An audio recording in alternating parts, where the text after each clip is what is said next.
Hello friends, welcome back to Gopal study point. Friends, आप सभी का आपके अपने YouTube channel Gopal study point में एक बार पुनः स्वागत है। और फ्रेंड्स, आज के इस वीडियो सेशन में अगेन हम साइंस की सीरीज को कंटिन्यू रखते हुए आज हम अगेन साइंस के क्वेश्चनों के ऊपर डिस्कस करेंगे और ये सभी क्वेश्चंस बहुत ही महत्वपूर्ण क्वेश्चन हैं। तो चलिए फ्रेंड्स, स्टार्ट करते हैं आज का वीडियो सेशन। तो इसमें सबसे पहले नंबर का क्वेश्चन है, हाइड्रोकार्बन के संदर्भ में विचार करें। यानी कि हाइड्रोकार्बन के विषय में क्या पूछा गया है। तो यहाँ पर पहला ऑप्शन है, हाइड्रोकार्बन वे यौगिक हैं जो केवल कार्बन व हाइड्रोजन से मिलकर बने होते हैं। दूसरा ऑप्शन है, संतृप्त हाइड्रोकार्बन में कार्बन कार्बन परमाणु द्विबंध बनाते हैं। और थर्ड है, संतृप्त हाइड्रोकार्बन में कार्बन कार्बन परमाणु एकल बंध से जुड़े होते हैं। तो फ्रेंड्स, यहाँ पर मैं आपको हाइड्रोकार्बन के विषय में आपको डिटेल इन्फॉर्मेशन बताऊंगा कि आखिर हाइड्रोकार्बन होता क्या है। तो यहाँ पर मैं फ्रेंड्स आपको बताना चाहूँगा कि जो हाइड्रोकार्बन वे यौगिक होते हैं जो केवल कार्बन और हाइड्रोजन से मिलकर बने होते हैं। तो यहाँ पर जैसा कि आप पहले ही ऑप्शन में देख रहे हैं, कार्बन व हाइड्रोजन से मिलकर बने होते हैं, यानी कि ऑप्शन नंबर 1 हमारा बिल्कुल सही है। सेकेंडली, मैं आपको बताना चाहूँगा कि जो संतृप्त हाइड्रोकार्बन होते हैं वे यौगिक होते हैं जिनमें कार्बन कार्बन के मध्य एकल सह संयोजक बंध होता है। यहाँ पर एकल सह संयोजक बंध की बात कही गई है। तो यहाँ पर कार्बन कार्बन के मध्य क्या दिया है, द्विबंध। तो ये हमारा सही नहीं हुआ। एंड थर्ड में क्या दिया है कि संतृप्त हाइड्रोकार्बन में कार्बन कार्बन परमाणु एकल बंध से जुड़े होते हैं, जबकि ये सह संयोजक बंध से जुड़े होते हैं, सह संयोजक बंध से जुड़े होते हैं। तो इस तरह से हमारा ये भी ऑप्शन इनकरेक्ट हो गया है। तो हमारा केवल ऑप्शन नंबर 1 ही करेक्ट है। तो यहाँ पर मैंने आपको हाइड्रोकार्बन के विषय में बताया, संतृप्त हाइड्रोकार्बन के विषय में बताया। और फ्रेंड्स, यहाँ पर मैं आपको बताना चाहूँगा कि जो रासायनिक बॉन्ड होता है वो इस व्यवस्था के कारण ही ये यौगिक यानी कि अस्थाई होते हैं। और ये यौगिक जो अस्थाई होते हैं उन्हें संतृप्त यौगिक कहते हैं। तो इस तरह से हमने संतृप्त यौगिक के विषय में बताया। और यदि यही मैं बात करूं असंतृप्त यौगिक की, तो उनमें क्या होगा कि दो कार्बन परमाणु के मध्य में द्विबंध या फिर त्रिबंध बनता है। तो इतनी इंफॉर्मेशन हमें इस क्वेश्चन से याद रखनी है। और तो इस तरह से इसका जो राइट आंसर होगा फ्रेंड्स वो होगा आपका ऑप्शन नंबर ए, यानी कि केवल एक इसका सही कथन है। अभी हम नेक्स्ट क्वेश्चन की ओर अप्रोच करेंगे। फ्रेंड्स, नेक्स्ट क्वेश्चन है हमारा, हाइड्रोजनीकरण के संदर्भ में सत्य कथन है। यानी कि हाइड्रोजनीनेशन जो होता है उसके संदर्भ में कौन सा स्टेटमेंट करेक्ट है। तो यहाँ पर पहला ऑप्शन दिया गया है कि हाइड्रोजनीकरण वह प्रक्रिया है जिसमें असंतृप्त हाइड्रोकार्बन हाइड्रोकार्बन हाइड्रोजन से संयोग करके संतृप्त हाइड्रोकार्बन बनाते हैं। दूसरा है, इस प्रक्रिया में संतृप्त हाइड्रोकार्बन असंतृप्त हाइड्रोकार्बन में परिवर्तित होता है। एंड थर्ड दिया है, हाइड्रोजनीकरण का संबंध हाइड्रोकार्बन से नहीं है। और चौथा, उपरोक्त में से कोई नहीं। तो यहाँ पर मैं आपको बताना चाहूँगा कि जो हाइड्रोजनीकरण जो प्रोसेस होती है उसमें असंतृप्त हाइड्रोकार्बन हाइड्रोजन से परस्पर संयोग करके एक अस्थाई जिसको संतृप्त हाइड्रोकार्बन बोला जाता है बनाते हैं। तो इस तरह से इसमें जो पहला ही ऑप्शन होगा वो इसका बिल्कुल सही आंसर होगा। तो राइट आंसर है इसका ऑप्शन नंबर ए। अभी फ्रेंड्स हम नेक्स्ट क्वेश्चन की ओर बढ़ेंगे। एल्कोहल के संदर्भ में सत्य कथन है। अब एल्कोहल के संदर्भ में हमें बताना है कि कौन सा स्टेटमेंट करेक्ट है। तो फ्रेंड्स, यहाँ पर मैं आपको बताना चाहूँगा कि पहला ऑप्शन में क्या दिया है कि एल्कोहल कार्बन हाइड्रोजन व ऑक्सीजन के यौगिक होते हैं। हाइड्रोक्सिल समूह यानी कि OH की उपस्थिति द्वारा ये यौगिक पहचाने जाते हैं। जबकि ऑप्शन नंबर 2 में दिया है कि मैथिल एल्कोहल का प्रयोग शराब के रूप में किया जाता है। तो फ्रेंड्स, यहाँ पर मैं आपको बताना चाहूँगा कि एल्कोहल कार्बन हाइड्रोजन और ऑक्सीजन के सरल यौगिक हैं तथा जो हाइड्रोक्सिल जो समूह होते हैं उनकी उपस्थिति के द्वारा इन्हें पहचाना जाता है। तो आपका ऑप्शन नंबर तो हो गया 1 बिल्कुल सही। अभी क्या बोला गया है ऑप्शन नंबर 2 में कि मैथिल अल्कोहल का प्रयोग शराब के रूप में किया जाता है। लेकिन यहाँ पर मैं आपको बताना चाहूँगा कि जो मैथिल अल्कोहल होता है वो नॉन ड्रिंकिंग टाइप का अल्कोहल होता है, तो इसका प्रयोग इसमें नहीं किया जाता है क्योंकि ये क्या होता है, this is poisonous for human consumption. तो ये क्या है, एक तरह से मतलब पॉइजनस होता है ह्यूमन कंजप्शन के लिए। तो यहाँ पर सेकंड ऑप्शन हमारा क्या हो जाता है, इनकरेक्ट हो जाता है। तो इस तरह से इसका जो राइट आंसर हुआ फ्रेंड्स वो हुआ आपका ऑप्शन नंबर 1, यानी कि केवल एक ही पहले वाला स्टेटमेंट ही करेक्ट है। अभी फ्रेंड्स हम नेक्स्ट क्वेश्चन की ओर बढ़ेंगे। नेक्स्ट क्वेश्चन है, प्रकृति में सबसे अधिक मात्रा में पाई जाने वाली धातु है। तो यहाँ पर मेटल पूछा गया है कि प्रकृति में सबसे अधिक मात्रा में पाई जाने वाली मेटल कौन सी है। तो जो प्रकृति में सबसे अधिक मात्रा में पाई जाने वाली मेटल है, तो यहाँ पर ऑप्शंस में क्या क्या दिया है, एल्युमिनियम, आयरन और सिलिका या फिर ऑक्सीजन। तो यहाँ पर मैं आपको बताना चाहूँगा कि प्रकृति में या फिर भूपर्पटी पर पूछ लिया जाए कि सबसे अधिक मात्रा में पाई जाने वाली धातु है, तो वो होती है आपकी एल्युमिनियम। लेकिन यदि क्वेश्चन इस तरह से पूछ लिया जाए कि भूपर्पटी पर सबसे अधिक मात्रा में पाए जाने वाला तत्व कौन सा है, तो वो होता है आपका ऑक्सीजन। और यदि इसी में यदि क्वेश्चन पूछ लिया जाए कि भूपर्पटी पर सबसे अधिक मात्रा में पाई जाने वाली अधातु कौन सी है, तो आपका आंसर हो जाएगा सिलिकॉन। क्या आंसर होगा, सिलिकॉन। तो यहाँ पर इस क्वेश्चन का जो आंसर है वो होगा फ्रेंड्स आपका एल्युमिनियम। तो अभी हमने तीनों चारों ऑप्शंस के ऊपर डिस्कस किया है। तो ये सभी किसी न किसी रूप में आपको क्वेश्चन पूछे जाते हैं। अभी नेक्स्ट क्वेश्चन की ओर अप्रोच करेंगे। नेक्स्ट क्वेश्चन है, आश्वन विधि के संदर्भ में विचार करें, यानी कि डिस्टिलेशन जो मेथड होता है उसके विषय में हमें बताना है। पहला क्या है कि आसवन विधि में शुद्ध पदार्थ को प्राप्त करने के लिए उसको वाष्प में परिवर्तित करके पुनः द्रवित किया जाता है। सेकंड ऑप्शन दिया है कि पानी को शुद्ध करने के प्रक्रम में इस विधि का प्रयोग किया जाता है। तो यहाँ पर फ्रेंड्स मैं आपको डिस्टिलेशन मेथड के विषय में आपको बताना चाहूँगा कि जो आसवन का जो प्रयोग करते हैं, डिस्टिलेशन का जो प्रयोग करते हैं हम, पानी को शुद्ध करने के लिए किया जाता है। और इस प्रोसेस में जो हमारे जो प्योर सब्सटेंस होते हैं उनको प्राप्त करने के लिए उनको वाष्प में परिवर्तित करके पुनः लिक्विडेट किया जाता है, लिक्विफाई किया जाता है, यानी कि द्रवित किया जाता है। तो इस प्रोसेस का जो उपयोग है हम किसके के लिए करते हैं, इसका उपयोग हम जिंक के लिए, कैडमियम के लिए या फिर पारे जैसी जो धातु होती है उनको शुद्ध करने के लिए किया जाता है। क्योंकि फ्रेंड्स इनमें जो अशुद्धियाँ उपस्थित होती हैं उन अशुद्धियों को वाष्पित नहीं होती वे अशुद्धियाँ। तो अशुद्ध धातुओं को वाष्प में परिवर्तित करके पुनः वाष्प को संघनित कर लिया जाता है। तो इस प्रकार से अशुद्धियों को वाष्प में परिवर्तित नहीं होती हैं, अलग हो जाती हैं।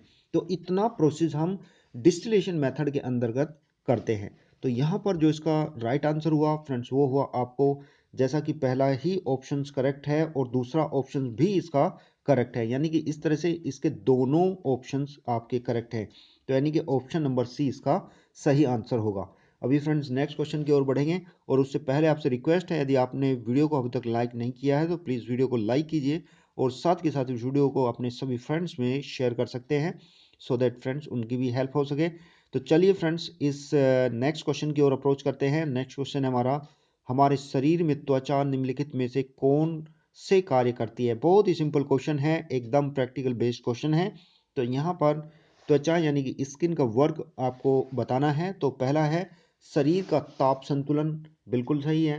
दूसरा है अपशिष्ट पदार्थों का उत्सर्जन, ये भी बिल्कुल सही है। और थर्ड है चोट या आघात से रक्षा करना, तो ये भी हमारा बिल्कुल सही है। तो यहाँ पर जो त्वचा है यानी कि स्किन है वो बाहरी चोटों से रक्षा करती है, शरीर को आकृति प्रदान करती है, शरीर का ताप संतुलन यानी कि बैलेंस रखती है, उपापचयी क्रियाओं में जो अपशिष्ट बनते हैं उनको तथा अधिक पानी का क्या करती है, उत्सर्जन भी त्वचा यानी कि स्किन के द्वारा किया जाता है। तो इस तरह से इसका जो राइट आंसर होगा वो होगा फ्रेंड्स आपका ऑप्शन नंबर डी, यानी कि उपरोक्त सभी कथन हमारे स्टेटमेंट करेक्ट हैं। अभी नेक्स्ट क्वेश्चन की ओर अप्रोच करेंगे। हमारे शरीर में पेशियां यानी कि पेशियों का क्या कार्य है वो पूछा गया है। अंगों को घुमाने में सहायक होती है। दूसरा है पेशियों पेशियां संकुचन व फैलाव के माध्यम से अंगों को घुमाती है। और तीसरा है पेशियों का संकुचन व फैलाव प्रोटीन की व्यवस्था में परिवर्तन द्वारा संभव हो पाता है। तो फ्रेंड्स यहाँ पर मैं आपको बताना चाहूँगा कि इसमें भी पेशियों का जो कार्य है वो विभिन्न अंगों को घुमाने में, शरीर के भीतरी अंगों की रक्षा करने में और पेशियों का संकुचन व फैलाव और प्रोटीन की व्यवस्था में परिवर्तन द्वारा ही संभव हो पाता है। तो यानी कि इसके तीनों के तीनों हमारे ऑप्शंस बिल्कुल सही आंसर होंगे। तो इस तरह से इसका जो राइट आंसर होगा फ्रेंड्स वो होगा आपका उपरोक्त सभी, यानी कि आपके तीनों स्टेटमेंट करेक्ट है, यानी कि इसका आंसर क्या होगा कि इसके तीनों ऑप्शंस क्या होंगे, करेक्ट होंगे, तीनों ऑप्शंस करेक्ट होंगे। ठीक है फ्रेंड्स, तो इस तरह से इसका राइट आंसर हुआ ऑप्शन नंबर, यहाँ पर एक्चुअली ऑप्शंस नहीं दिए गए हैं, तो ऑप्शन नंबर डी में तीनों ऑप्शंस इसके करेक्ट हो जाएंगे। अभी नेक्स्ट क्वेश्चन की ओर बढ़ेंगे। हमारे शरीर में कंकाल का मुख्य कार्य है, यानी कि स्केलेटन जो सिस्टम होता है, स्केलेटन जो होता है उसका क्या कार्य है, क्या उसका मेन वर्क है। तो यहाँ पर पहला ऑप्शन दिया गया है कि शरीर को एक निश्चित ढांचा प्रदान करता है। दूसरा है शरीर के आंतरिक अंगों जैसे कि हृदय है, फेफड़े हैं इत्यादि की रक्षा करना। तीसरा है कंकाल की अस्थियों पेशियों से जुड़कर गति में सहायता प्रदान करती है।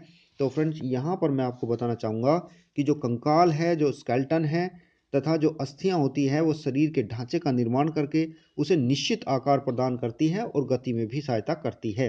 तो फ्रेंड्स इस तरह से इसका जो राइट आंसर होगा वो भी इसके तीनों ही ऑप्शंस हमारे क्या होंगे, करेक्ट होंगे, यानी कि ऑप्शन नंबर सी इस क्वेश्चन का बिल्कुल सही आंसर होगा।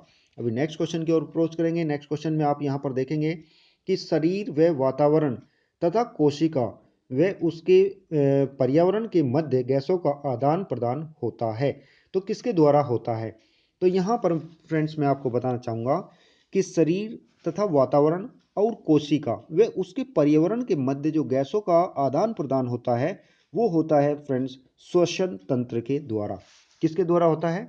श्वसन तंत्र के द्वारा, यानी कि जो कि आपका ऑप्शन नंबर ए इस क्वेश्चन का बिल्कुल सही आंसर होगा। अभी फ्रेंड्स हम नेक्स्ट क्वेश्चन की ओर अप्रोच करेंगे। नेक्स्ट क्वेश्चन है हमारे शरीर में रक्त परिसंचरण तंत्र के कार्य बताइए।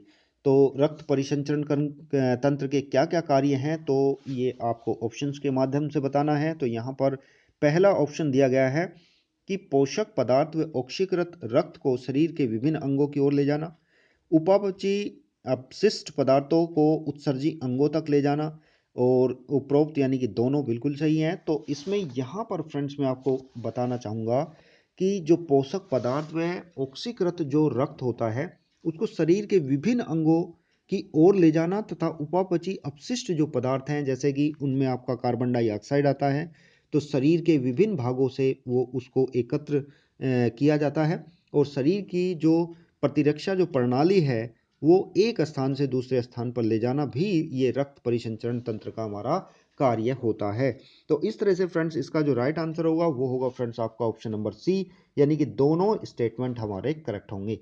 नेक्स्ट क्वेश्चन की ओर बढ़ेंगे। मानव के उत्सर्जन अंग में शामिल है। तो मानव के उत्सर्जन अंग में यानी कि एक्सक्रीशन में क्या क्या शामिल होते हैं वो हमें बताना है। तो फ्रेंड्स जैसा कि इसमें दिया गया है, एक जोड़ी वृक्क यानी कि जिसको किडनी बोला जाता है, दूसरा मूत्राशय यानी कि यूरिनरी ब्लैडर, या फिर मूत्रवाहिनी जिसको यूरिनरी डक्ट बोलते हैं, या फिर एक जोड़ी वृषण यानी कि जिसको टेस्टिकल बोलते हैं। तो यहाँ पर आपको बताना है कि कौन सा उत्सर्जन अंग में शामिल है। तो उत्सर्जन अंग में जो अंग शामिल होते हैं वो होते हैं आपके वृक्क यानी कि मूत्रवाहिनी, वृक्क, मूत्रवाहिनी और मूत्राशय, ये सभी इसमें आते हैं। जबकि जो हमारा वृषण यानी कि टेस्टिकल होता है वो इसमें शामिल नहीं होता है। तो इस तरह से इसका ऑप्शन होगा ऑप्शन नंबर 1, 2 एंड 3 इस क्वेश्चन का बिल्कुल सही आंसर होगा, जबकि फोर्थ इसका ऑप्शन नहीं होगा। तो यहाँ पर राइट आंसर होगा इसका आपका ऑप्शन नंबर सी, यानी कि 1, 2 एंड 3 इसके करेक्ट आंसर होंगे। नेक्स्ट क्वेश्चन की ओर बढ़ेंगे। प्रोटोजोआ के संदर्भ में विचार करें। तो प्रोटोजोआ के संदर्भ में क्या क्या बताया गया है कि ये यूकैरियोटिक एक कोशिकीय जीव है। दूसरा है अमीबा, पैरामीशियम, युग्लिना प्रोटोजोआ के अंतर्गत आते हैं। तो फ्रेंड्स यहाँ पर मैं आपको बताना चाहूँगा कि प्रोटोजोआ जो है वो एक कोशिकीय जीव है, और एक कोशिकीय जीव में कौन कौन से जीव आते हैं? आपका अमीबा भी आता है, आपका पैरामीशियम भी आता है, आपका युग्लिना भी आता है।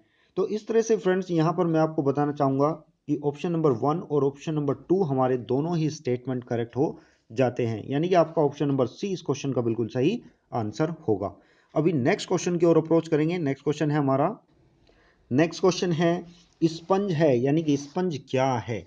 तो यहाँ पर फ्रेंड्स आपको ऑप्शंस में दिया गया है स्पंज जलीय जीव है जिनमें उत्तकीय विभेदन नहीं होता। इनका शरीर कोशिकाओं की केवल एक ही परत का बना होता है। सेकंड है स्पंज स्थलीय जीव है और इनमें उत्तकीय विभेदन पाया जाता है। थर्ड है स्पंज जलीय जीव है जिसमें अंग व अंग तंत्रों का पूरा विकास होता है, या फिर उपरोक्त में से कोई नहीं। तो फ्रेंड्स यहाँ पर मैं आपको स्पंज के विषय में बताना चाहूँगा। स्पंज क्या होता है कि ये मुक्त कोशिकाओं का एक समूह होता है जो उत्तक नहीं बनाते हैं। यानी कि आपका जैसा कि पहला ऑप्शन दिया गया है कि स्पंज जलीय जीव है, लेकिन इसमें उत्तकीय विभेदन नहीं होता है, जिसके कारण ये उत्तक यानी कि टिश्यू नहीं बना पाते हैं। इनका शरीर कोशिकाओं की केवल एक ही परत का बना होता है। तो हमारा ऑप्शन नंबर ए ही इस क्वेश्चन का करेक्ट आंसर होगा। अभी नेक्स्ट क्वेश्चन की ओर बढ़ेंगे।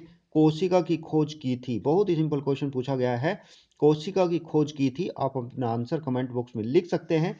रॉबर्ट हुक के द्वारा, रॉबर्ट ब्राउन के द्वारा, या जेई परकिंजे के द्वारा, या फिर एंटोनी वॉन ल्यूवेनहोक के द्वारा। तो यहाँ पर फ्रेंड्स आप बताएंगे कि कोशिका की खोज किसने की थी। तो फ्रेंड्स यहाँ पर मैं आपको बताना चाहूँगा कि कोशिका की जो खोज की थी वो की गई थी रॉबर्ट हुक के द्वारा। और कब की गई थी? 1665 में कोशिका की खोज की गई थी रॉबर्ट हुक के द्वारा।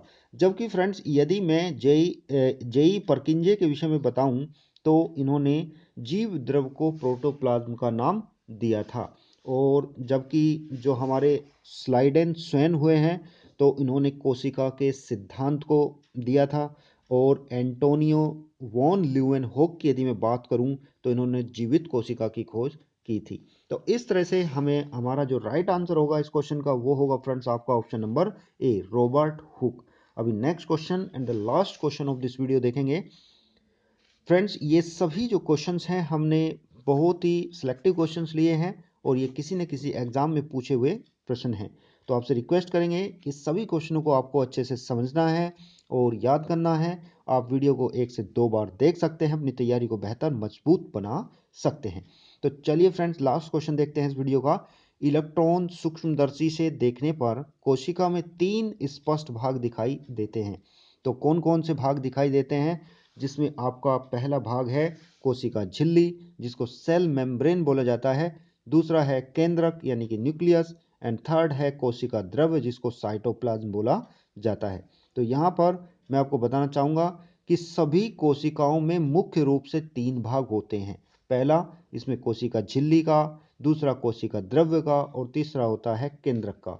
तो इस तरह से फ्रेंड्स इसका जो राइट आंसर होगा वो होगा आपका उपरोक्त सभी, यानी कि कोशिका झिल्ली जिसको सेल मेम्ब्रेन बोला जाता है, केंद्रक न्यूक्लियस, या फिर कोशिका द्रव्य जिसको साइटोप्लाज्म बोला जाता है। ये तीनों के तीनों क्या होते हैं? कोशिका में उपस्थित होते हैं। तो इस तरह से इसका जो राइट आंसर होगा फ्रेंड्स वो होगा आपका ऑप्शन नंबर डी, यानी कि उपरोक्त सभी। तो फ्रेंड्स इस तरह से हमने कुछ महत्वपूर्ण प्रश्नों के ऊपर इस वीडियो में डिस्कस किया है और आई होप आपको वीडियो पसंद आया होगा। यदि आपको वीडियो पसंद आया है तो वीडियो को लाइक करेंगे और साथ के साथ इस वीडियो को अपने सभी फ्रेंड्स में, सभी ग्रुप पर, सोशल मीडिया पर इसको आप शेयर करेंगे। तो चलिए फ्रेंड्स मिलते हैं नेक्स्ट वीडियो में। तब तक के लिए आपका दिन शुभ हो, मंगलमय हो और इसी शुभकामना के साथ आपका बहुत बहुत धन्यवाद। जय हिंद, जय Bharat and thanks for watching this video.